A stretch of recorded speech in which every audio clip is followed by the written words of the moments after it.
Don't mind Jim Morrison's nipples. They're gonna be featured in mostly all my videos now. Hi everyone, this is Victoria Fashion and welcome back to my channel. I know that I haven't uploaded any content recently. I am just still trying to, I guess you could say I'm acclimating. I am starting to have a routine again. I just started working this week, so I'm really happy about that. And I'm able to start generating income again. So I'm trying to basically follow a routine for myself, and just, I wanted to discuss something that is very important to me. And this video is actually inspired by one of my favorite YouTubers. His name is Pierre XO. Pierre XO is a content creator. He's been around for like a good couple years already. What I really enjoy about him is that he's always been authentically himself. He recently uploaded a video probably a couple weeks ago discussing about childlike awe and wonder. I discuss a lot about inner child work and inner child healing in this channel, so I'm very passionate about it.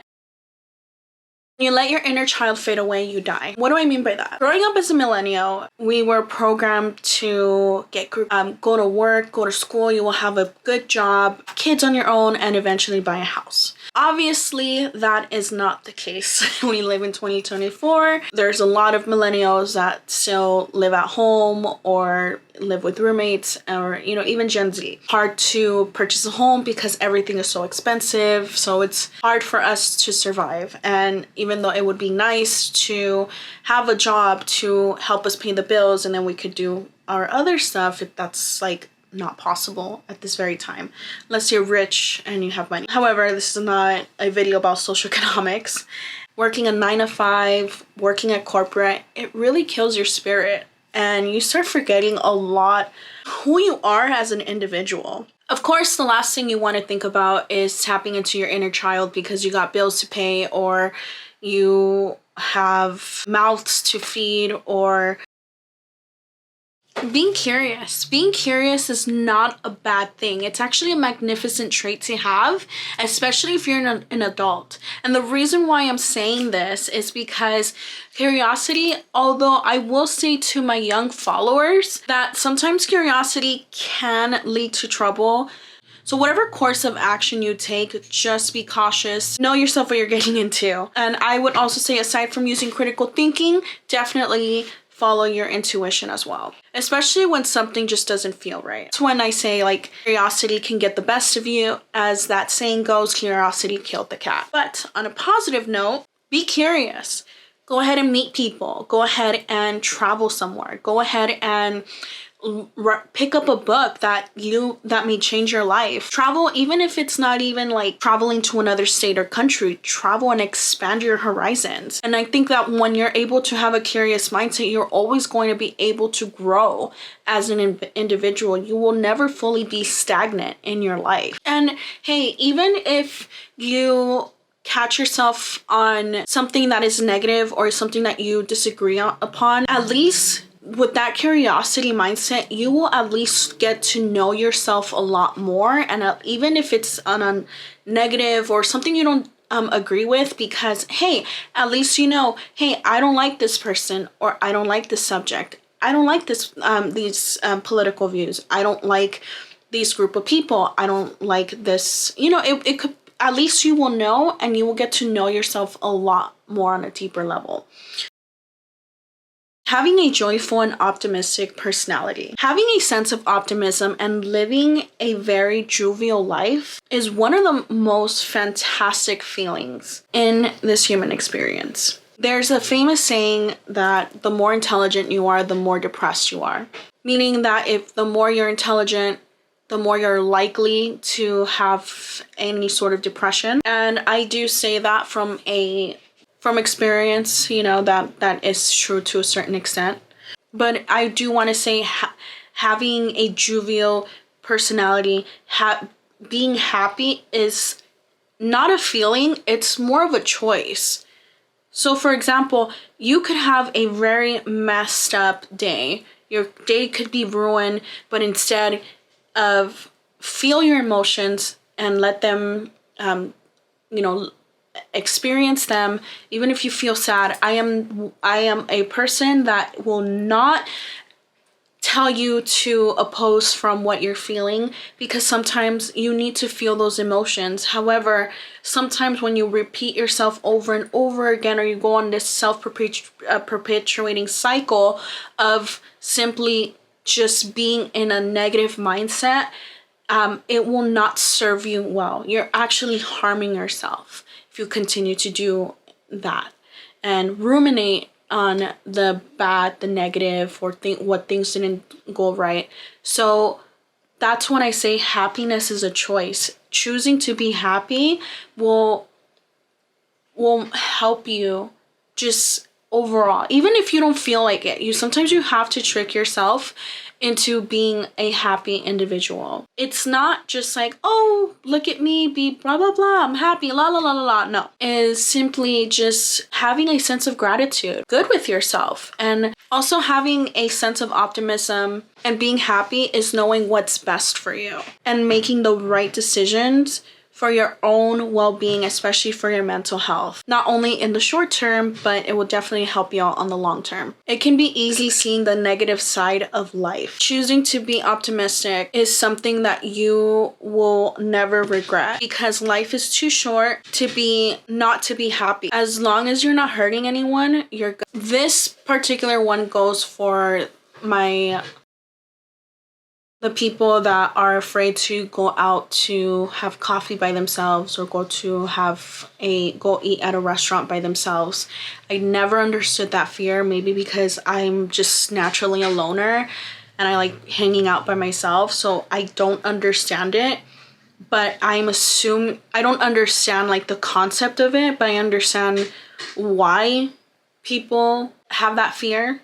And I know that it stems from caring about other people's opinions. And if you care a lot about what other people's opinions are, I'm sorry, but you're not living your life. You cared so much for a person that you may never see again dictate what they think about you.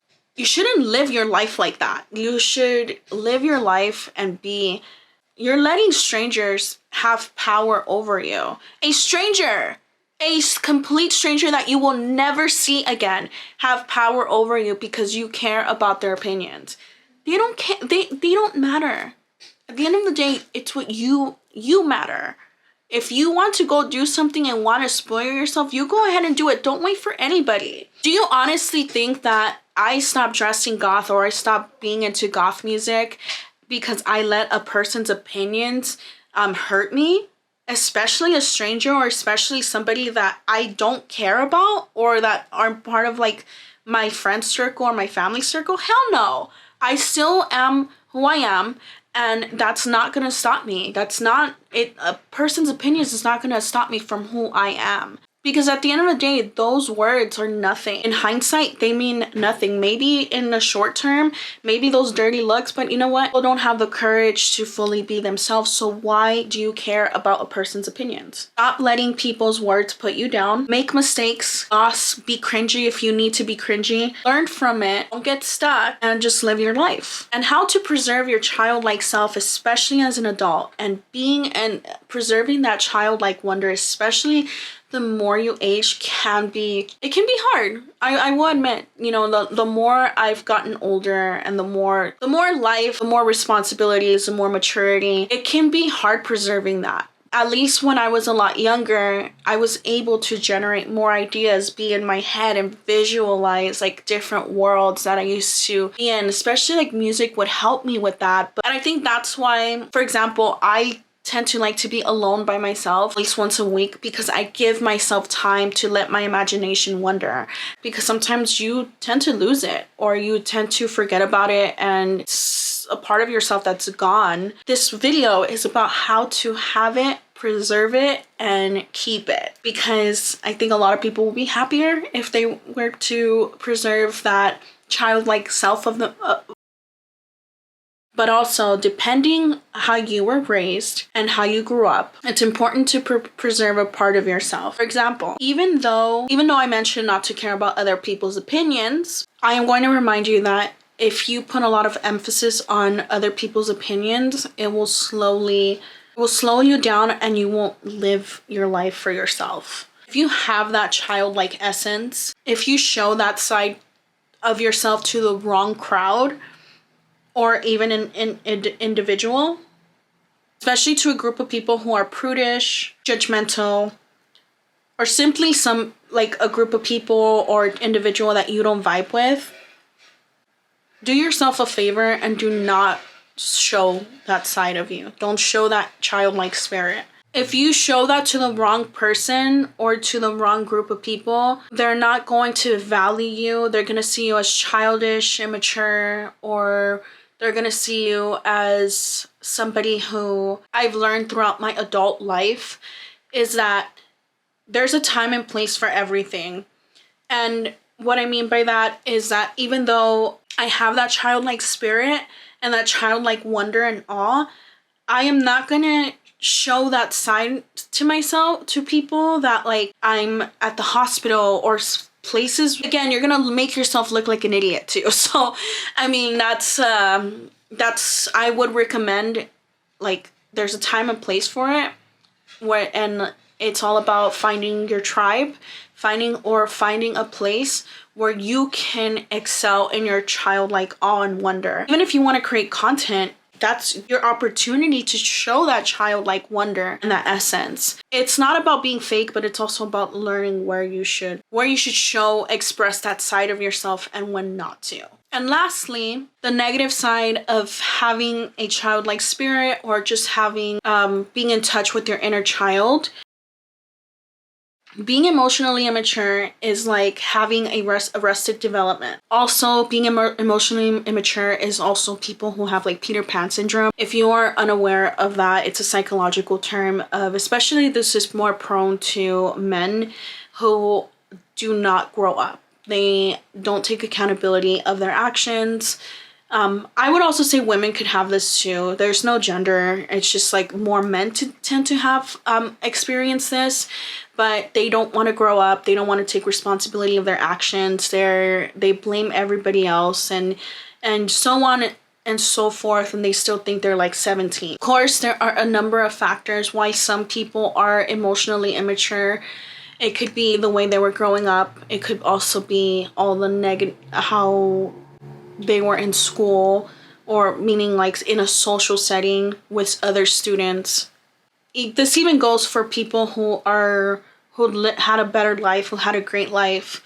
Not necessarily somebody who had like a negative childhood, but also if there was a upbringing of like your mouth was fed on a silver spoon. I believe I'm probably ruining that saying, but those people tend to act very spoiled. They're very bratty, but overall you end up creating one of the most entitled adults you can ever think of.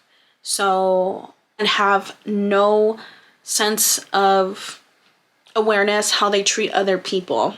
And being emotionally immature can very much stifle your growth. Especially if you want to grow as an individual, there's some sense of practicality.